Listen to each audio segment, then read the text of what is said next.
അങ്ങനെ നമ്മുടെ മനോഹർ എത്തിയിരിക്കുകയാണ്, വിവാഹ മണ്ഡപത്തിൻ്റെ മുന്നിലെത്തിയിരിക്കുകയാണ് മനോഹറും നമ്മുടെ രാഹുലുമായിട്ട്. അപ്പോൾ ഇങ്ങനെ പുറത്തേക്ക് ഇങ്ങനെ നോക്കുമ്പോഴത്തേക്ക് മുന്നിൽ ഇങ്ങനെ നിരന്ന് നിൽക്കുന്നത് കാണുകയാണ്, ബൊക്കയും മാലയൊക്കെ ആയിട്ട്. അപ്പോൾ നമ്മുടെ മനോഹർ നമ്മുടെ വണ്ടിയിലിരിക്കുന്നവരോട് പറയുകയാണ്, രാഹുലൊക്കെ അടുത്തിരിപ്പുണ്ട്, പറയുകയാണ് ഇവിടെ വലിയ ചടങ്ങുകളും കാര്യമൊന്നും ഇല്ലെന്ന് പറഞ്ഞിട്ട് എല്ലാവരും ബൊക്കയും മാലയൊക്കെ ആയിട്ട് ഇങ്ങനെ നിരന്ന് നിൽക്കുന്നുണ്ടല്ലോ എന്നിങ്ങനെ പറയുകയാണ്. ഇതിൻ്റെ കൂട്ടത്തിൽ ആരൊക്കെങ്കിലും എന്നെ അറിയാവുന്നവരാരെങ്കിലും കാണുമോ എന്നൊക്കെ ഇങ്ങനെ ചിന്തിക്കുകയാണ്. എന്നിട്ട് നമ്മുടെ രാഹുലിനോട് പറയണേ, ഡോ ഇറങ്ങടോ ഇങ്ങോട്ട്, എന്താടോ എന്നിങ്ങനെ പറയണം. അങ്ങനെ നമ്മുടെ രാഹുൽ ഇറങ്ങുകയാണ്. അപ്പോൾ ആ സമയത്തിന് മനോഹർ പറയണേ, ദേ ഉണ്ടല്ലോ, താൻ വേണം ഇതൊക്കെ മറ്റാരും അറിയാതിരിക്കാനായിട്ട് നോക്കേണ്ടത്. പിന്നെ ഒരു കാര്യമുണ്ട്, എന്നെ പറ്റിയുണ്ടല്ലോ ആ പെണ്ണിൻ്റെ തന്തപ്പടിയോടെ നന്നായിട്ട് പൊക്കി അടിച്ചേക്കണം. തരം കിട്ടുമ്പോഴൊക്കെ എന്നെപ്പറ്റി പുകഴ്ത്തിക്കൊള്ളണം. പിന്നെ എനിക്ക് ഒരുപാട് സമ്പത്തുണ്ടെന്നും എനിക്ക് ഒരുപാട് ബിസിനസ് ഉണ്ടെന്നും എന്നെപ്പറ്റി കൂടുതലായിട്ട് തനിക്ക് അറിയാമെന്നൊക്കെ പറഞ്ഞേക്കണം കേട്ടോ. പിന്നെ തൻ്റെ ലൈഫുണ്ടല്ലോ എൻ്റെ വിരൽത്തുമ്പിലാണ്, അത് താൻ മറക്കണ്ട എന്നിങ്ങനെ പറയുകയാണ്. അങ്ങനെ രാഹുലാണെങ്കിൽ മനസ്സിൽ ശപിക്കുക കേട്ടോ. അങ്ങനെ അവർ അങ്ങോട്ടേക്ക് ചെല്ലുകയാണ്. അപ്പോൾ ചെല്ലുമ്പോൾ തന്നെ പെണ്ണിൻ്റെ സഹോദരൻ്റെ സ്ഥാനത്ത് നിൽക്കുന്ന പയ്യൻ കാലിൽ വെള്ളമൊഴിച്ച് കഴുകുകയാണ്. അതിനുശേഷം പനിനീര് കുടഞ്ഞു കൊടുക്കുകയാണ്, ബൊക്ക കൊടുക്കുകയാണ്, മാല കഴുത്തിലിട്ട് കൊടുക്കുകയാണ്. അപ്പോൾ ഇത്രയൊക്കെ ആയപ്പോഴത്തേക്ക് നമ്മുടെ മനോഹർ പറയുകയാണ്, സത്യം പറഞ്ഞാലുണ്ടല്ലോ എൻ്റെ ഈ വിവാഹത്തിൻ്റെ ഈ ഒരു ചടങ്ങുകളും വിവാഹമൊക്കെ നല്ല രീതിയിൽ നല്ല അടിപൊളിയായിട്ട് നടത്തണമെന്നായിരുന്നു ആഗ്രഹം. പക്ഷേ എന്ത് ചെയ്യാനൊക്കും, എൻ്റെ അങ്കിൾ തന്നെയാണെങ്കിൽ ഞാനെന്ന് വെച്ച ജീവനാണ്. സ്വന്തം മകനേക്കാളും എത്രമാത്രം എന്നെ സ്നേഹിച്ചിട്ടുണ്ടായിരുന്നെന്ന് അറിയാമോ? അങ്ങനെയുള്ള എൻ്റെ മാമൻ മരിച്ചപ്പോൾ ആ പൊല തീരുന്നതിന് മുമ്പ് ഞാൻ ഇവിടെ വന്ന് വിവാഹം നടക്കാമെന്ന് വിചാരിച്ചത് എന്തുകൊണ്ടാണെന്നറിയാമോ? കാരണം നിഷയെ എനിക്ക് അത്രയേറെ ഇഷ്ടമാണ് എന്നിങ്ങനെ പറയുകയാണ്. അപ്പോൾ ശിവദാസൻ പറയാണ്, സാരമില്ല മോനെ, ഇനിയിപ്പോൾ എന്ത് ചെയ്യാനാണ്, ഇനിയിപ്പോൾ വന്നതൊക്കെ വന്നു പോയില്ലേ, എന്തായാലും എൻ്റെ മകളോട് ഇത്രയേറെ ആത്മാർത്ഥതയുള്ളത് കൊണ്ടാണല്ലോ മോനിപ്പോൾ അവളെ വിവാഹം കഴിക്കാനായിട്ട് ഈ സാഹചര്യത്തിലും തയ്യാറായത്. അതുകൊണ്ട് ഒരുപാട് സന്തോഷമായി മോനെ, നിന്നെപ്പോലെ ഒരു പയ്യനെ മരുമകനായിട്ട് കിട്ടിയത് കൊണ്ട് എന്നൊക്കെ ഇങ്ങനെ പറയുകയാണ്. അപ്പോഴത്തേക്ക് അത് കേൾക്കുമ്പോഴത്തേക്ക് നമ്മുടെ മനോഹറിന് സന്തോഷമാവുകയാണ്. ഉടനെ തന്നെ നമ്മുടെ ശിവദാസൻ പറയണ, കുഴപ്പമില്ല, ഇപ്പോൾ ഈ ചടങ്ങുകളൊക്കെ ഇങ്ങനെ ചെറിയ രീതിയിൽ നടക്കുന്നതിലും കുഴപ്പമൊന്നുമില്ല. ഇത് കഴിഞ്ഞിട്ട് നമുക്കിവിടെ ഒരു നല്ല രീതിയിൽ ഒരു വലിയൊരു ഫംഗ്ഷൻ തന്നെ റെഡിയാക്കി എടുക്കണം എന്നിങ്ങനെ പറയുകയാണ്. നമ്മളിപ്പോൾ വിവാഹത്തിന് വിളിച്ച എല്ലാ ആളുകളെയും നമുക്കതിൽ പങ്കെടുപ്പിക്കണം എന്നിങ്ങനെ പറയണം. ഉടനെ തന്നെ മനോഹർ മനസ്സിൽ വിചാരിക്കണം, ഈശ്വര പെട്ടു എന്നിങ്ങനെ പുള്ളിക്കാരൻ മനസ്സിൽ വിചാരിക്കുകയാണ്. അപ്പോൾ മനോഹർ പെട്ടെന്ന് തന്നെ പറയണേ, ഇവിടെ ഫംഗ്ഷൻ നടത്തേണ്ട ആവശ്യമുണ്ടോ? സത്യത്തിലുണ്ടല്ലോ എൻ്റെ ഫ്രണ്ട്സും എൻ്റെ ബന്ധുക്കളും മുഴുവനും കിടക്കുന്നതെന്ന് വെച്ചാൽ ബോംബെയിലൊക്കെയാണ്. അപ്പോൾ ബോംബെയിൽ വെച്ച് നടത്തിയാൽ പോരെ? എൻ്റെ മനസ്സിലെന്ന് പറഞ്ഞാൽ ഈ ഒരു ഫംഗ്ഷൻ എന്ന് പറഞ്ഞാൽ നമുക്ക് വേണ്ടപ്പെട്ട എല്ലാവരെയും നമുക്ക് നമ്മുടെ സ്വന്തം ചിലവിൽ നമുക്ക് ബോംബെ കൊണ്ടുപോകണം. അവിടെ വെച്ചിട്ട് പാർട്ടി നടത്താമെന്നായിരുന്നു ഞാൻ മനസ്സിൽ വിചാരിച്ച് വെച്ചിരുന്നത് എന്ന് പറയണം. അപ്പോൾ അത് കേൾക്കുമ്പോഴത്തേക്ക് രാഹുൽ മനസ്സിൽ വിചാരിക്കണം, ഇവൻ തുടങ്ങി. എന്നിട്ട് രാഹുൽ പറയണ, അതിൻ്റെ ആവശ്യമുണ്ടോ? നിനക്ക് സ്വന്തമായിട്ട് കൽക്കട്ടയിൽ ബോംബെയിലാക്കുന്ന എന്തിനാ? കൽക്കട്ടയിൽ വെച്ച് ആയിക്കൂടെ? കൽക്കട്ടയിലാകുമ്പോൾ നിനക്ക് സ്വന്തമായിട്ട് കൺവെൻഷൻ സെൻ്ററൊക്കെ ഉണ്ടല്ലോ എന്നിങ്ങനെ പറയുകയാണ്. പെട്ടെന്ന് തന്നെ മനോഹർ പറഞ്ഞു, അതെ അതെ അതെ അതെ അതാണ് കറക്റ്റ്, സത്യമാണ്, എനിക്ക് സ്വന്തമായിട്ട് കൽക്കട്ടയിൽ കൺവെൻഷൻ സെൻ്ററൊക്കെ ഉണ്ട്, അപ്പോൾ അവിടെ വെച്ച് നടത്താം. അത് ഞാൻ ഓർത്തിട്ടില്ല. ഇനി ബോംബെയിലും ഒരു സെൻറ്റർ തുടങ്ങണമെന്ന് എനിക്ക് നല്ല ആഗ്രഹമൊക്കെ ഉണ്ട്, അപ്പോൾ അതിനെക്കുറിച്ചൊക്കെ ഞാൻ ചിന്തിക്കുന്നുണ്ട് കേട്ടോ എന്നൊക്കെ ഇങ്ങനെ പറയുകയാണ്. അപ്പോൾ ഉടനെ നമ്മുടെ രാഹുൽ പറയാണ്, മനു ഇങ്ങനെയാണ്, ഒരാളെ ഇഷ്ടപ്പെട്ട് കഴിഞ്ഞാലുണ്ടല്ലോ എല്ലാവരോടും ഒരു പ്രത്യേക സ്നേഹമാണ് എന്നിങ്ങനെ പറയണം. അപ്പോൾ ഉടനെ തന്നെ നമ്മുടെ നിഷയുടെ അച്ഛൻ ചോദിക്കണം, മനുവോ? ആരാ മനു എന്നിങ്ങനെ ചോദിക്കുകയാണ്. പെട്ടെന്ന് തന്നെ രാഹുലിൻ്റെ കാലിലേക്ക് ഒരു ചവിട്ട് കൊടുക്കുകയാണ് നമ്മുടെ മനോഹർ, ആരും കാണാതെ. അപ്പോൾ ഉടനെ തന്നെ നമ്മുടെ രാഹുൽ പറയണം, അതെ, ഇവനെ എനിക്ക് ഒരുപാട് നാളുകൾക്ക് മുമ്പേ അറിയാം, നമ്മൾ അമേരിക്കയിൽ വെച്ച് നല്ല ഫ്രണ്ട്ഷിപ്പായിരുന്നു, ഇവൻ്റെ ഫാമിലിയെയും എനിക്ക് നന്നായിട്ട് അറിയാം. അപ്പോൾ അതുകൊണ്ട് തന്നെ ഇവനെ വീട്ടിലെല്ലാവരും മനു എന്നാണ് വിളിക്കുന്നത്, അതുകൊണ്ട് ഞാനും അങ്ങനെയാണ് വിളിക്കുന്നത് എന്ന് പറയുകയാണ്. അപ്പോൾ നമ്മുടെ മനോഹർ ഉടനെ പറയണം, അതെ അതെ, എൻ്റെ വീട്ടിൽ വിളിക്കുന്ന പേര് മനുക്കുട്ടൻ എന്നാണ് എന്നിങ്ങനെ പറയുകയാണ്. അപ്പോൾ നമ്മുടെ മനോഹറിൻ്റെ ഫ്രണ്ടായിട്ടുള്ള സനൽ പറയണേ, അത് ശരിയാണ്, ഇവൻ്റെ വല്യമ്മയുടെ മോനെ വീട്ടിൽ വിളിക്കുന്നത് ബിജുക്കുട്ടൻ എന്നാണ് എന്നിങ്ങനെ പറയുകയാണ്. അപ്പോൾ ശിവദാസൻ ചോദിക്കുകയാണ്, എടോ താൻ ചെറുക്കൻകുട്ടൻ്റെ കൂട്ടത്തിലാണ് വന്നതല്ലേ, ഞാൻ കരുതി താൻ നേരെ ഇങ്ങ് പോരുമെന്നാണ്. അപ്പോൾ ഉടനെ നമ്മുടെ രാഹുൽ പറയുകയാണ്, ശരിക്കും പറയുകയാണെങ്കിൽ ഞാൻ പിന്നീടല്ലേ അറിഞ്ഞത് ഇവനാണ് വരൻ എന്നുള്ള കാര്യം. അപ്പോൾ പിന്നെ ഇവൻ്റെ കൂടെ വന്നില്ലെങ്കിൽ പിന്നെ ഇവന് പിണങ്ങാൻ അത് മതി, പിന്നെ ഞങ്ങൾ അമേരിക്കയിലൊക്കെ വെച്ച് എപ്പോഴും കണ്ടുമുട്ടേണ്ടവരല്ലേ എന്നിങ്ങനെ പറയുകയാണ്. അപ്പോൾ ഉടനെ ശിവദാസൻ പറയാണ്, അത് ശരിയാണ്, ഞാൻ ഇവനോട് അപ്പോൾ നമ്മുടെ എന്താണ് ശിവദാസൻ പറയാണ്, ഇവൻ ഒരുപാട് രാജ്യങ്ങളിൽ ഒരുപാട് ബിസിനസ്സുകളുണ്ട്, അതുകൊണ്ട് ഇവന് ഒരുപാട് സുഹൃത്തുക്കളും ഉണ്ട്, പക്ഷെ അവരെ ആരെയും നമുക്കറിയില്ല, നമ്മളിവിടെ നാട്ടിൻപുറത്തായി പോയല്ലോ എന്ന് പറയാണ്. അപ്പോൾ നമ്മുടെ രാഹുൽ പറയാണ്, വിവാഹമൊക്കെ കഴിയുമ്പോഴത്തേക്ക് അവൻ്റെ രാജ്യങ്ങളിലെ ബിസിനസ്സിലുള്ള ആളുകളെയൊക്കെ ഇവൻ വീട്ടിൽ കൊണ്ടുവരും എന്നൊക്കെ ഇങ്ങനെ ചുമ്മാ കുത്തി പറയുകയാണ്. അതിനുശേഷം നമ്മുടെ ശിവദാസൻ പറയണ, ഇനി വന്ന കാലയിൽ എല്ലാവരും ഇങ്ങനെ വെളിയിൽ തന്നെ നിൽക്കണ്ട, എല്ലാവരും അകത്തേക്ക് വരൂ എന്നിങ്ങനെ പറയുകയാണ്. അങ്ങനെ എല്ലാവരും അകത്തേക്ക് പോവുകയാണ്. അകത്തേക്ക് ചെല്ലുന്ന സമയത്തിന് നമ്മുടെ മനോഹർ ഇങ്ങനെ ബഹാസുരനോട് പറയാണ്, ദേ താൻ അകത്തേക്കൊന്നും വരണ്ട, അതേ ഇവിടെ എങ്ങനെ നിന്നാൽ മതി, നിന്നിട്ടേ ആരെങ്കിലും വരുന്നാന്ന് വീക്ഷിക്കണം, എന്ന് വെച്ചാലേ ശത്രുക്കൾ വരാൻ ചാൻസ് ഉണ്ട്, ആരെയും കണ്ണടച്ച് വിശ്വസിക്കണ്ട, പ്രത്യേകിച്ചും ആ കിരൺ. അപ്പോൾ അതുകൊണ്ടേ ആരെങ്കിലും വരുന്നെന്നുണ്ടെങ്കിൽ താൻ എനിക്ക് കൃത്യമായിട്ട് വന്ന് സിഗ്നൽ തരണം, ഇല്ലെങ്കിലുണ്ടല്ലോ എൻ്റെ ഈ വിവാഹം നടന്നില്ലെങ്കിലുണ്ടല്ലോ തനിക്ക് ആ കഷ്ടകാലം. താരയുടെ കേസേ താരേര അത് ഞാൻ അറിയിക്കേണ്ടവരെ എല്ലാവരെയും അറിയിക്കും, അതുകൊണ്ടേ താൻ വേണ്ടുന്ന കാര്യം ഇവിടെ നിന്ന് ചെയ്തു തരണം, കേട്ടല്ലോ എന്ന് പറഞ്ഞിട്ട് അവിടെ നമ്മുടെ ബഹാസുരനെ ഏൽപ്പിച്ചിട്ട് നമ്മുടെ മനോഹർ അങ്ങ് അകത്തേക്ക് കയറി പോവുകയാണ്.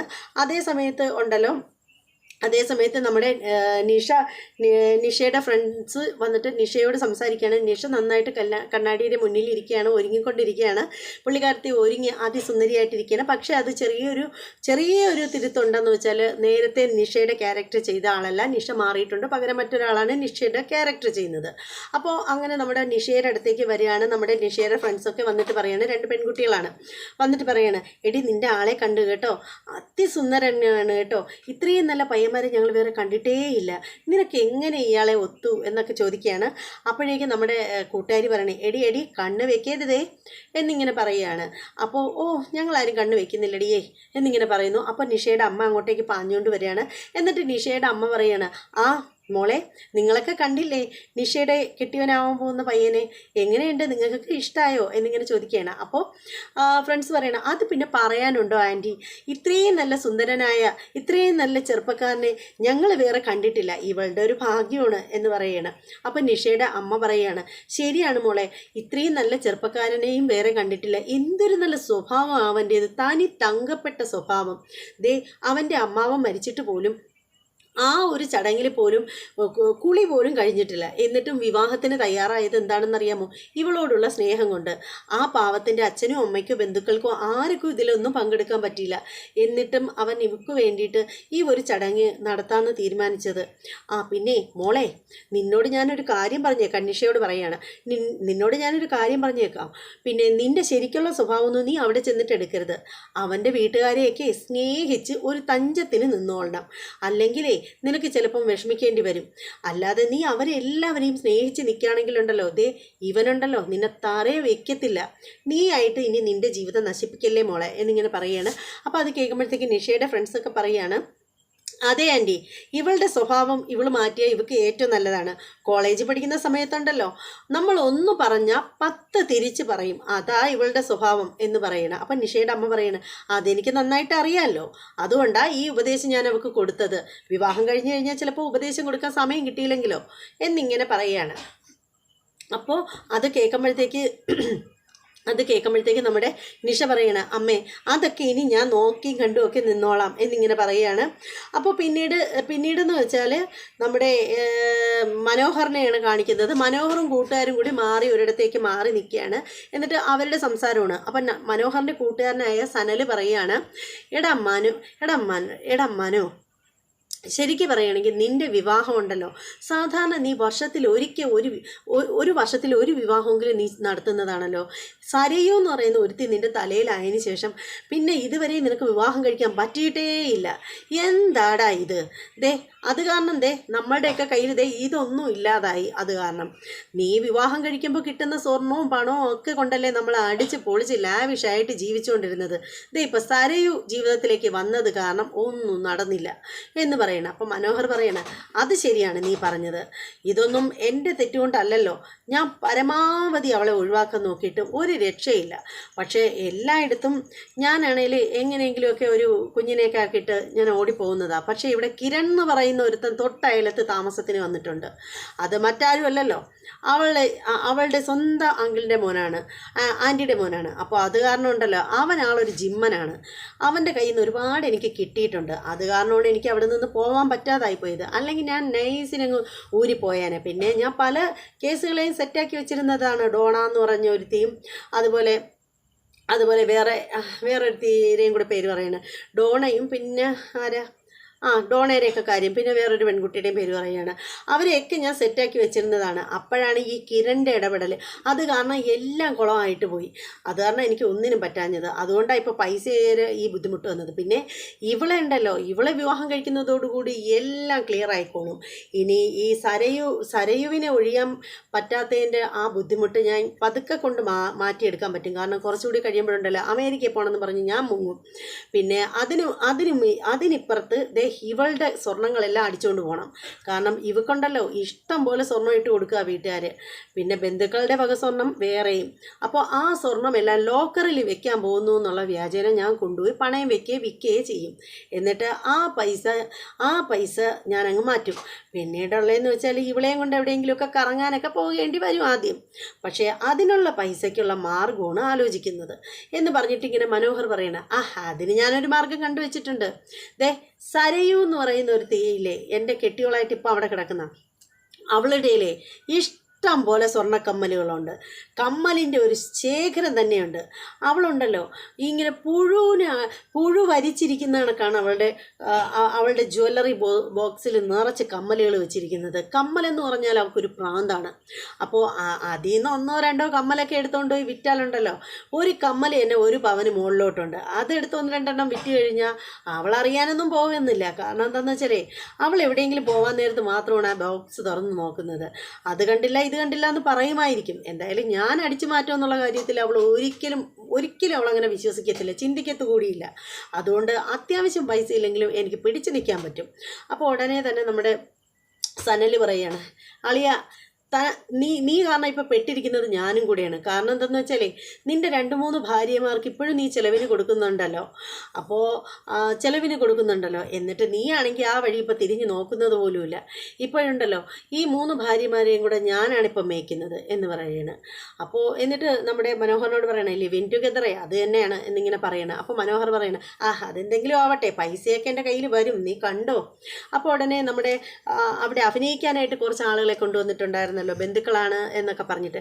അപ്പോൾ അവന്മാർ പറയുകയാണ്, അല്ല അപ്പം നമുക്കുള്ള പൈസ കിട്ടില്ലേ, അപ്പോൾ പിന്നെ നമ്മളെന്തിനാ ഇവിടെ വന്ന് നിന്ന് അഭിനയിക്കുന്നത്, അപ്പോൾ നമുക്ക് പറ്റാണോ എന്ന് ചോദിക്കുകയാണ്. അപ്പോൾ മനോഹർ പറയണേ, നിങ്ങൾക്കൊന്നും ഒരു പറ്റൂല, നിങ്ങൾ പോകാൻ നേരത്തെ പറഞ്ഞത് എണ്ണി ഞാൻ തന്നിരിക്കും എന്നിങ്ങനെ പറയണം. തന്നാ കൊള്ളാം എന്ന് പറയണം. അപ്പോൾ സനല് പറയണം, അളിയ എനിക്കും കൂടി എന്തെങ്കിലുമൊക്കെ തടയണേ. അപ്പോൾ ഉടനെ മനോഹർ പറയണേ, എടാ നീ എൻ്റെ ചങ്കല്ലേടാ, നിനക്ക് അറിഞ്ഞൂടെ എൻ്റെ വിഷമങ്ങളൊക്കെ, ഇവളെ ഒന്ന് കെട്ടൊന്ന് കഴിഞ്ഞോട്ടെ, എന്നിട്ട് ഇവളുടെ സ്വർണ്ണങ്ങളൊക്കെ ഇഷ്ടം പോലെ ഉണ്ട്, നിൻ്റെ കൈ നിറച്ച് ഞാൻ പണം വെച്ച് തരും എന്നിങ്ങനെ പറയുകയാണ്. അങ്ങനെ ഇവരിങ്ങനെ പറഞ്ഞുകൊണ്ട് നിൽക്കുകയാണ്. അപ്പോൾ ആ സമയത്ത് നോക്കുമ്പോഴത്തേക്ക് നമ്മുടെ കല്യാണിയും കാറ് വരികയാണ്. കല്യാണിയുടെ കാറിൽ നിന്ന് നമ്മുടെ കല്യാണിയും അതുപോലെ തന്നെ നമ്മുടെ മേഘ്നയും ഉണ്ട്. അവർ അവിടെ നിന്ന് ഇറങ്ങിക്കഴിയുമ്പോഴത്തേക്ക് കല്യാണി പറയുകയാണ്, ഇവിടെ ഒച്ചയും ബഹളമൊന്നും കേൾക്കുന്നില്ലല്ലോ, ഒരു കല്യാണത്തിൻ്റേതായിട്ടുള്ള യാതൊരു അനക്കങ്ങളും ഒരുക്കങ്ങളും ഒന്നും ഇല്ലല്ലോ എന്നിങ്ങനെ പറയുകയാണ്. അപ്പോൾ അത് കേൾക്കുമ്പോൾ മേഘന പറയണം, അത് എന്നോട് അച്ഛൻ വിളിച്ചപ്പോൾ പറഞ്ഞിരുന്നു, പയ്യൻ്റെ മാമ മരിച്ചു പോയതുകൊണ്ട് വലിയ ചടങ്ങായിട്ടൊന്നുമില്ല, ചെറിയൊരു ചടങ്ങായിട്ട് താലികെട്ടൽ ചടങ്ങ് മാത്രമേ ഉള്ളൂ, അതുകൊണ്ട് അധികം ആരെയും വിളിക്കുന്നില്ല, വിളിച്ചിട്ടുള്ളവരെ പോലും ഫംഗ്ഷൻ പിന്നീട് നടത്തും, അതിൽ പങ്കെടുത്താൽ മതി എന്നുള്ള സംഭവമൊക്കെ വിളിച്ചറിയിച്ചിട്ടുണ്ട് എന്നിങ്ങനെ പറയുകയാണ്. അങ്ങനെ ആ സമയത്ത് നമ്മുടെ ബഹാസുര നോക്കുമ്പോഴത്തേക്ക് കാണുന്നത് നമ്മുടെ മേഘനയും അതുപോലെ കല്യാണിയും വരുന്നതാണ്. അപ്പോൾ ഉടനെ നമ്മുടെ ബഹാസുര മനസ്സിൽ വിചാരിക്കണം, ഇവളെ എത്തിയോ, എല്ലാം തൊലച്ച് ഇനിയിപ്പോൾ എന്താ ചെയ്യുന്നത്, എല്ലാം ഇന്നുകൊണ്ട് എല്ലാം ഇവളുമാർ അറിഞ്ഞു കഴിഞ്ഞാൽ എല്ലാം സരയും അറിയും, പിന്നെ എൻ്റെ പിടിപ്പുകേട് കൊണ്ടാണ് ഇവളുമാർ എല്ലാം അറിഞ്ഞത് എന്നുള്ള ധാരണ വന്നു കഴിഞ്ഞാൽ താരയുടെ കേസ് അവൻ പൊളിക്കുകയും ചെയ്യും. അതുകൊണ്ട് ഇനിയിപ്പോൾ എന്താ ചെയ്യുന്ന, എന്തായാലും ചെന്ന് ഇവളുമാരകത്ത് കയറുന്നതിന് മുമ്പ് അതിനൊരു തടയിടാം എന്ന് പറഞ്ഞിട്ട് മനോഹറല്ല, നമ്മുടെ രാഹുൽ നേരെ നമ്മുടെ മനോഹറിൻ്റെ അടുത്തേക്ക് ചെല്ലുകയാണ്. ചെന്നിട്ട് പറയണേ, എടാ എവിടെയെങ്കിലും പോയി രക്ഷപ്പെടടാ എന്ന് പറയണ. അപ്പോൾ മനോഹർ ചോദിക്കണേ, എന്താ കാര്യം? എടാ ദേ അവളുമാർ വന്നിട്ടുണ്ട്, ആ കല്യാണി മേഘനെ വന്നിട്ടുണ്ട്, ദേ അവളുമാർ ഇതിനകത്തോട്ടാണ് കയറി വരുന്നത്, നീ എവിടെയെങ്കിലും ഓടിപ്പോ, അല്ലെങ്കിൽ ഉണ്ടല്ലോ ഇപ്പം പിടിക്കപ്പെടും എന്ന് പറയണം. അപ്പോൾ മനോഹർ ഉടനെ പറയണേ, എന്നാൽ ഞാൻ വെളിയിലോട്ട് പോവാം എന്ന് പറഞ്ഞിട്ട് പോകാനായിട്ട് തുടങ്ങുമ്പോൾ രാഹുൽ പറയണേ, എടാ വെളിയിലാണ് അവളൊക്കെ നിൽക്കുന്നത്, അതുകൊണ്ട് നീ അകത്തോട്ട് അങ്ങനെ പോ എന്ന് പറയണം. അപ്പോൾ എന്നിട്ട് നമ്മുടെ രാഹുൽ പറയുകയാണ്, പിന്നെ പിടിക്കപ്പെട്ട് കഴിഞ്ഞാലുണ്ടല്ലോ എന്നെ ഇനി കുറ്റം പറയരുത്, ഞാനെല്ലാം വന്ന് നിന്നെ അറിയിക്കുന്നുണ്ട് കാര്യങ്ങളൊക്കെ എന്ന് പറയുകയാണ്. അപ്പോഴത്തേക്ക് ശിവദാസൻ അങ്ങോട്ട് വരികയാണ്. ശിവദാസൻ ചോദിക്കുകയാണ്, എന്താ കാര്യം, എന്താ മോനൊരു ടെൻഷൻ?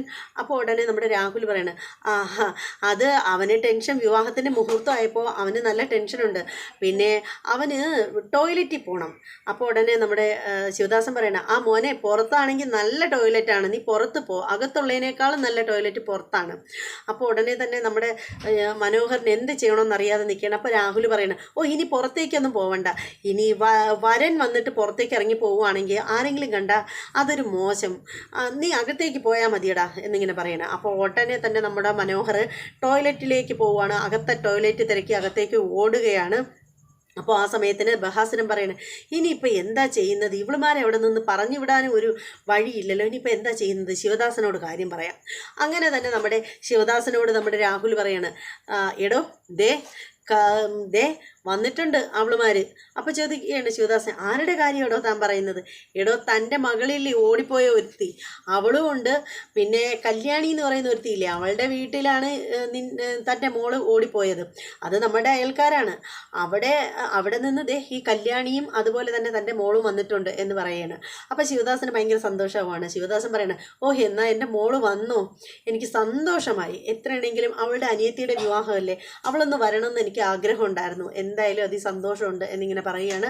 അപ്പോൾ തന്നെ നമ്മുടെ രാഹുൽ പറയണേ, തൻ്റെ ഭാര്യയ്ക്കും മോൾക്കും ഒന്നും ഇഷ്ടമല്ലല്ലോ, അപ്പോൾ പിന്നെ എന്തിനാ അവളിവിടെ നിൽക്കുന്നത്, അവരെ കണ്ടു കഴിയുമ്പോൾ തൻ്റെ ഭാര്യയും മകളും പ്രശ്നം ഉണ്ടാക്കിയാലോ, പിന്നെ ഇതെല്ലാം കുളമാവില്ലേ, അതുകൊണ്ട് താൻ അങ്ങോട്ട് ചെന്നിട്ട് അവരോട് പോവാൻ പറ, നിൽക്കണ്ടെന്ന് പറ എന്ന് പറയണം. അപ്പോൾ ഉടനെ ശിവദാസൻ പറയണേ, ഇല്ലടോ ഞാനത് പറയില്ല രാഹുലേ, അവർ വന്ന് അവിടെ എവിടെയെങ്കിലും ഏതെങ്കിലും ഒരു കോണിൽ ഒളിഞ്ഞു നിന്നിട്ടെങ്കിലും എങ്ങനെയെങ്കിലും കല്യാണം കണ്ടിട്ട് പൊയ്ക്കോട്ടെ, എന്തിനാ നല്ലൊരു ദിവസമായിട്ട് എൻ്റെ കുഞ്ഞിൻ്റെ മനസ്സ് വിഷമിപ്പിക്കുന്നത്, എത്രയാണെങ്കിലും അവൾ എൻ്റെ മോളല്ലേടോ എന്ന് പറഞ്ഞിട്ട് ശിവദാസൻ അങ്ങ് പോവുകയാണ്. അപ്പോൾ രാഹുൽ മനസ്സിൽ വിചാരിക്കുന്നത്, ഇതിനിപ്പോൾ എന്താ ചെയ്യുന്നത്, ഇത് മുടങ്ങാനും പാടില്ലല്ലോ, അയാളുടെ ഒരു സന്തോഷം എന്നും പറഞ്ഞിട്ട് അയാളുടെ ഒരു ചിരി കറുക്കോടോ, തൻ്റെ മരുമോനെ പറ്റി കുറച്ച് കഴിയുമ്പോൾ താൻ അറിയും അപ്പോൾ എന്ന് പറഞ്ഞിട്ട് വീണ്ടും നമ്മുടെ ബഹാസുരൻ നേരെ അങ്ങ് നമ്മുടെ കല്യാണിയുടെ അടുത്തേക്കൊക്കെ വരികയാണ്. കല്യാണിയുടെ അടുത്തേക്ക് വന്നിട്ട് പറയുകയാണ്, എന്നിട്ട് പറയാണ്, എന്താടി നീ ഇവിടെ, നിനക്കൊക്കെ എന്താ ഇവിടെ കാര്യം എന്ന് ചോദിക്കുകയാണ്. അപ്പോൾ ഉടനെ തന്നെ കല്യാണി ചോദിക്കുകയാണ്, ഈ നിൽക്കുന്ന ഇവള്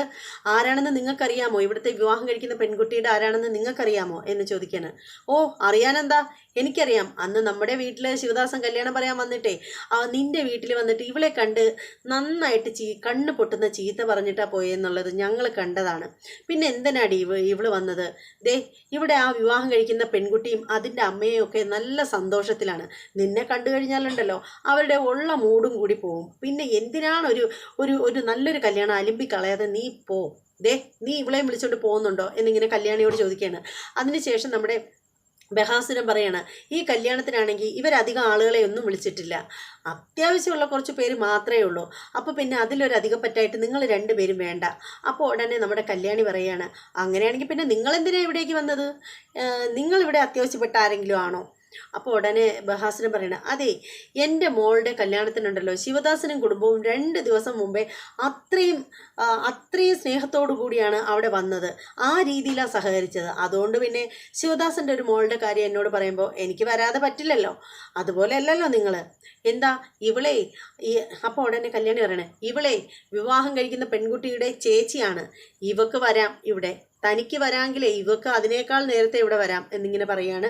അപ്പോൾ ബഹാസുരൻ പറയണേ, എന്തായാലും നീ ഒന്നും ഇവിടെ നിൽക്കേണ്ട, പൊയ്ക്കോ എന്ന് പറയുമ്പോൾ കല്യാണി പറയണം, ശരിക്കും പറഞ്ഞാലുണ്ടല്ലോ ഇങ്ങോട്ട് വരണ്ടാന്ന് ഞാൻ ഇവളെടുത്ത് ആവുന്ന കണക്ക് പറഞ്ഞതാണ്, പക്ഷേ ഇവളത് കേട്ടില്ല, ഇവൾക്ക് ഇവളുടെ അനിയത്തിയുടെ വിവാഹം കാണണമെന്ന് നല്ല ആഗ്രഹമുണ്ട്, പക്ഷേ ഇവിടെ വന്ന സ്ഥിതിക്കുണ്ടല്ലോ കണ്ടിട്ടേ പോവൂ എന്നിങ്ങനെ കല്യാണി തീർത്ത് പറയുകയാണ്. അപ്പോൾ ബഹാസുര മനസ്സിൽ വിചാരിക്കുകയാണ്, ഈശ്വര ഇവളെ നിന്നും പറഞ്ഞു വിടാനും പറ്റുന്നില്ലല്ലോ എന്നിങ്ങനെ മനസ്സിൽ വിചാരിക്കുകയാണ്. അതിനുശേഷം ബഹാസുരൻ പറയാണ്, ദേ ഒരു പെൺകുട്ടിയുടെ ഒരു കാര്യമാണ് ഇവിടെ നടക്കുന്നത്, ഒരു നല്ലൊരു ചടങ്ങ്, അതിനെ ഇവിടെ നിന്ന് അലമ്പിക്കളയരുത്. നിന്റെ ഭർത്താവിൻ്റെ കണക്കത്തെ ഒരു മണകുടാഞ്ചനൊന്നുമല്ല, കിരണ്യാണ് കേട്ടോ ഉദ്ദേശിച്ചത്. നല്ലൊരു പയ്യനാണ് കല്യാണം കഴിക്കുന്നത്, എല്ലാം തികഞ്ഞൊരു പയ്യൻ. അതുകൊണ്ട് ആ പെൺകുട്ടിക്ക് നല്ലൊരു ജീവിതം കിട്ടും, അത് നീയായിട്ട് നശിപ്പിക്കരുത് എന്ന് പറയണം. അപ്പോൾ കല്യാണി പറയണ, അവക്കങ്ങനെ ഒരു നല്ലൊരു ജീവിതം കിട്ടുമെന്നൊന്നും എനിക്ക് അഭിപ്രായമില്ല. കാര്യം ഈ നിൽക്കുന്ന അവളുടെ കൂടപ്പറപ്പിൻ്റെ ശാപവും മേടിച്ചിട്ട് ഇവളുടെ കണ്ണീര് കണ്ടിട്ടാണ് ഈ വിവാഹം ഇവളെ മാറ്റി നിർത്തിയിട്ടാണ് അവർ നടത്തുന്നത്. അപ്പോഴേ അതുമാത്രമല്ല, ആ നിഷ എന്ന് പറയുന്നവളുണ്ടല്ലോ മഹാ അഹങ്കാരിയാണ്, അവൾക്ക് ഇത്തിരി ഓവർ സ്മാർട്ടാണ് അവൾ. അപ്പോൾ അതുകൊണ്ടേ അവളുടെ ദാമ്പത്യ ജീവിതം അത്ര നല്ലതാവുമെന്നൊന്നും എനിക്ക് യാതൊരു വിശ്വാസവും ഇല്ല എന്ന് കല്യാണി പറയണം. അപ്പോൾ അത് കേൾക്കുമ്പോഴത്തേക്ക് രാഹുൽ മനസ്സിൽ വിചാരിക്കണം, ഇവളെ എത്ര കൃത്യമായിട്ടാണ് കാര്യങ്ങളൊക്കെ പറയുന്നത് എന്ന് വിചാരിക്കുകയാണ്. അതിനുശേഷം രാഹുൽ പറയണേ, നിങ്ങൾ പോകുന്നെങ്കിൽ പോവുക, അതായിരിക്കും നിങ്ങൾക്ക് നല്ലത്, ഞാൻ പറയാനുള്ള പറഞ്ഞു എന്ന് പറഞ്ഞിട്ട് രാഹുൽ അകത്തേക്ക് പോവുകയാണ്. എന്നിട്ട് രാഹുൽ മനസ്സിൽ വിചാരിക്കുകയാണ്, ഇവളുമാരെ പോകുന്നില്ലല്ലോ, ഇനിയിപ്പോൾ എന്ത് ചെയ്യും, ഇവളുമാരെ ഓടിക്കാൻ ഒരു വഴിയില്ലല്ലോ എന്നൊക്കെ പറഞ്ഞിട്ട് ഇങ്ങനെ അകത്തേക്ക് കയറി പോവാൻ രാഹുൽ. അതേ സമയത്ത് നമ്മുടെ ശിവദാസൻ നേരെ പുള്ളിക്കാരത്തിയുടെ ഭാര്യ വിലാസിനിയും മകളും കൂടി മേക്കപ്പ് റൂമിലാണ്. അങ്ങോട്ടേക്ക് ചെല്ലുകയാണ്. ചെന്നിട്ട് പറയുകയാണ്, വിലാസിനി ഞാനൊരു കാര്യം നിന്നോടും മോളോടുമായിട്ട് പറയുകയാണ്, ദേഷ്യപ്പെടരുത് കേട്ടോ. അപ്പോൾ വിലാസിനി ചോദിക്കണേ, എന്താ നിങ്ങൾക്ക് പറയാനുള്ളത്? അതെ അത് പിന്നെ മേഘന വന്നിട്ടുണ്ട്, നീ അവളെ വഴക്കൊന്നും പറയരുത്, കല്യാണം കാണാനുള്ള ആഗ്രഹം കൊണ്ടല്ലേ അവൾ വന്നത് എന്ന് പറയുമ്പോഴത്തേക്ക് വിലാസിനി പൊട്ടിത്തെറിക്കുകയാണ്. വിലാസിനി ചോദിക്കണം, നിങ്ങൾ വിളിച്ചോ അവളെ, അല്ലെങ്കിൽ പിന്നെ അവൾ എങ്ങനെ ഇവിടെ എത്തി എന്ന് ചോദിക്കണം. അപ്പോൾ ഉടനെ തന്നെ നമ്മുടെ ശിവദാസൻ പറയണം, അത് എത്രയാണെങ്കിലും അവൾ എൻ്റെ ചോരയല്ലേ, എൻ്റെ മകളല്ലേ, എൻ്റെ വീട്ടിൽ ഒരു നല്ലൊരു ചടങ്ങ് നടക്കുമ്പോൾ അവളെ ഒഴിവാക്കാൻ എനിക്ക് പറ്റില്ലല്ലോ, അവളിവിടെ എവിടെയെങ്കിലും വന്ന് മാറി നിന്ന് വിവാഹം കണ്ടിട്ട് ഒന്ന് പൊയ്ക്കോട്ടെ, അതുകൊണ്ട് നിങ്ങൾക്ക് ആർക്കും ഒരു നഷ്ടം ഉണ്ടാവില്ലല്ലോ. അവളുടെ പിന്നെ ഒരു കണക്കിന് പറയുകയാണെങ്കിൽ നിഷയുടെ സ്വന്തം ചേച്ചിയല്ലേ അവളുടെ അനുഗ്രഹം നിഷയ്ക്ക് ഉണ്ടാവുന്നത് എന്തായാലും നിഷയ്ക്ക് നല്ലതേ വരുള്ളൂ എന്ന് പറയണം. അപ്പോൾ ഉടനെ വിലാസിനി പറയണം, എന്നൊന്നും എനിക്ക് തോന്നുന്നില്ല, മിക്കവാറും അവൾ ഏതെങ്കിലുമൊക്കെ ക്ഷേത്രത്തിൽ പോയി എൻ്റെ കുഞ്ഞിന് ദോഷം വരാൻ വേണ്ടിയിട്ട് പ്രാർത്ഥിച്ച് പ്രാഗിയിട്ടായിരിക്കും വന്നിരിക്കുന്നത്, അതുകൊണ്ടേ അവളെ ഇവിടെ കയറ്റാൻ പറ്റൂല. അപ്പോൾ ഉടനെ തന്നെ നിഷ പറയാണ്, അതെ അച്ഛാ, അമ്മ പറഞ്ഞത് കറക്റ്റാണ്, അവൾ മിക്കവാറും ഏതെങ്കിലും ക്ഷേത്രത്തിലൊക്കെ പോയിട്ട് പ്രാർത്ഥിക്കുകയും പ്രാഗയും കൂടോത്രം ചെയ്യുകയും ഒക്കെ ചെയ്തിട്ടായിരിക്കും വന്നിരിക്കുന്നത്, അതുകൊണ്ടേ എനിക്ക് അവളിവിടെ നിൽക്കുന്നത് ഇഷ്ടമല്ല. ഇത്രയും നല്ലൊരു ദിവസമായിട്ടേ ഇവിടെ എനിക്ക് വിഷമം ഉണ്ടാക്കാൻ പാടില്ല, എൻ്റെ കല്യാണം അലിമ്പിക്കളയാൻ ഞാൻ സമ്മതിക്കില്ല, അതുകൊണ്ട് അവളെ ഇവിടെ നിന്ന് പറഞ്ഞു വിടണം എന്ന് പറയണം. അപ്പോൾ വിലാസിനി പറയണം, അതെ അത് തന്നെയാണ്, ഓടിപ്പോയ ഇവിടെ വന്നാലുണ്ടല്ലോ റോണിമോൻ്റെ ബന്ധുക്കൾക്കും റോണിമോനും ഒക്കെ നാണക്കേടാണ്, അവരിതൊക്കെ അറിയും. അപ്പോൾ ഉടനെ ശിവദാസൻ പറയണം, അതെന്ത് പറച്ചില്ല വിലാസിനി നീ പറയുന്നത്, റോണിമോന് എല്ലാ കാര്യങ്ങളും അറിയാവുന്നതല്ലേ, പിന്നെ ഇനി പ്രത്യേകിച്ച് എന്താ അറിയാനായിട്ട് എന്ന് ചോദിക്കുകയാണ്. അപ്പോൾ വിലാസിനി പറയണേ, പറ്റില്ല, അവളുമാരെ ഇവിടെ നിൽക്കാൻ ഞാൻ സമ്മതിക്കില്ല എന്ന് പറഞ്ഞിട്ട് നാരദ വീര പോരിന് വാടാന്ന് പറയുന്ന കണക്ക് നമ്മുടെ വിലാസിനി ചാടിത്തുള്ളിക്കൊണ്ട് ഒറ്റൊരു പോക്ക്. അപ്പോൾ ആ സമയത്തിന് നമ്മുടെ നിഷയുടെ കൂട്ടുകാരികൾ പറയുകയാണ് നമ്മുടെ ശിവദാസനോട് പറയണേ, അങ്കിളെ ഇത്രയും നല്ലൊരു ദിവസമായിട്ട് ഇവൾക്ക് സങ്കടം ഉണ്ടാകുന്ന ഒരു കാര്യങ്ങളും നടത്താതിരിക്കുന്നതാണ് നല്ലത്, അവർ ഇവിടെ നിൽക്കുന്നത് ഇവൾക്ക് ഇഷ്ടമല്ലെങ്കിൽ അവരെ അങ്ങ് പറഞ്ഞു വിട്, അതാ നല്ലതെന്ന് പറയുകയാണ്. അങ്ങനെ വിലാസിനി പോയതിൻ്റെ പിന്നാലെ തന്നെ നമ്മുടെ ശിവദാസനും പോവുകയാണ്, ഇറങ്ങി ചെല്ലുകയാണ്. അപ്പോൾ ആ സമയത്തിന് നമ്മുടെ കല്യാണി മേഘനയും അവിടെ നിൽക്കുകയാണ്. അപ്പോൾ കല്യാണി മേഘനയോട് പറയുകയാണ്, എന്തായാലും നമ്മളിവിടെ ഇങ്ങനെ നിൽക്കുന്നതിൽ അർത്ഥമില്ല, ഇനി ആരെങ്കിലും കണ്ടിട്ട് വന്നു കഴിഞ്ഞാൽ, അതായത് നിഷയുടെ അമ്മയാണ് ഉദ്ദേശിക്കുന്നത്, ഇവിടെ വലിയ വഴക്കും പ്രശ്നങ്ങളൊക്കെ ആവും, അപ്പോൾ അത് ഒഴിവാക്കാനായിട്ട് നമുക്കൊരു കാര്യം ചെയ്യാം, നിനക്ക് എന്തായാലും കല്യാണം കണ്ടല്ലേ പറ്റുള്ളൂ, നമുക്ക് ഈ സാരിയുടെ തുമ്പ് പിടിച്ച് തലയിലിട്ട് മുഖം മറച്ചിട്ട് നമുക്ക് ഏതെങ്കിലും ഒരു കോണിൽ പോയി ആരും ശ്രദ്ധിക്കാത്തടത്ത് പോയി നിൽക്കാം, അതാണ് ബുദ്ധി എന്ന് പറയുകയാണ്. അങ്ങനെ രണ്ടുപേരും സാരിയുടെ തുമ്പ് പിടിച്ച് തലയിൽ കൂടെ ഇട്ടിട്ട് മെല്ലെ നടന്നൊരു കോണിലോട്ട് മാറുന്ന സമയത്തിന് നമ്മുടെ ശിവദാസൻ പിന്നാലെ വരുന്നു, മുന്നാലെ നമ്മുടെ വിലാസിനി വരികയാണ്. വിലാസിനി ഇവരെ കണ്ടു, പക്ഷെ വിലാസിനിയെ കാണുന്നില്ലേ, എടീ എന്നൊരു അലർക്കം വിളിക്കുകയാണ്, ഡേ എന്ന് വിളിക്കുകയാണ്. അപ്പോൾ പെട്ടെന്ന് തിരിഞ്ഞു നോക്കുകയാണ്. കല്യാണി പെട്ടെന്ന് ഇവരെ കണ്ടിട്ട് തലയിലിട്ടിരുന്ന സാരിത്തുമ്പ് പിടിച്ച് താഴോട്ടങ്ങിടുകയാണ്. പക്ഷേ അതേസമയം മേഘന ഇങ്ങനെ മുഖം മറച്ചിട്ട് ഇങ്ങനെ നിൽക്കുകയാണ്. അങ്ങനെ ഇവരെ കണ്ടിട്ട് നമ്മുടെ എന്ത് ചെയ്യണമെന്നറിയാത്ത ആ ഒരു ഭാവത്തിലാണ് നമ്മുടെ മേഘന. ഇവരാണെങ്കിൽ ഇങ്ങനെ ഉറഞ്ഞു തുള്ളി ഇങ്ങനെ നിൽക്കുകയാണ്. അതോടുകൂടി എപ്പിസോഡ് തീരുകയാണ്. എന്തായാലും നല്ലൊരു അടിപൊളി എപ്പിസോഡായിരുന്നു എന്നുള്ള കാര്യത്തിൽ തർക്കമില്ല. പിന്നെ ഇതിൻ്റെ ബാക്കി ഇനി നാളെ അറിയാം. ഇനി എന്തായിരിക്കും, കല്യാണം നടക്കൂലി, ഇനി സമയത്തിന് എന്തെങ്കിലുമൊക്കെ ട്വിസ്റ്റുകൾ സംഭവിക്കുമോ, വിവാഹ സമയത്തിന് മുഹൂർത്ത സമയത്തിന് സരയോ അവിടെ എത്തോ എന്നൊക്കെയുള്ള കാര്യങ്ങളെക്കുറിച്ചൊക്കെ അറിയണം എന്നുണ്ടെങ്കിൽ നാളെ നിങ്ങൾ എപ്പിസോഡിൻ്റെ റിവ്യൂ വരുന്നത് വരെ കാത്തിരിക്കണം. അപ്പോൾ ഞാൻ ഇടുന്ന വീഡിയോ നിങ്ങൾക്ക് കാണണമെന്നൊക്കെ ആഗ്രഹമുള്ളവരാണെങ്കിൽ ചാനലൊന്ന് സബ്സ്ക്രൈബ് ചെയ്തിട്ടേക്കണം. എന്നാൽ മാത്രമേ ഞാൻ വീഡിയോ അപ്ലോഡ് ചെയ്യുമ്പോൾ അതിലേക്ക് വരികയുള്ളൂ. പിന്നെ മഴയും ഇടിയും പവർ കട്ടൊന്നും ഇല്ലെങ്കിൽ വീഡിയോ കറക്റ്റ് സമയത്ത് രാവിലെ തന്നെ എത്തുന്നതായിരിക്കും. ഇനി മറ്റൊരു എപ്പിസോഡിൻ്റെ റിവ്യൂവും പ്രൊമോ വീഡിയോയുമായിട്ടൊക്കെ വരുന്നതായിരിക്കും. അതുവരെ എല്ലാവർക്കും ബായ്.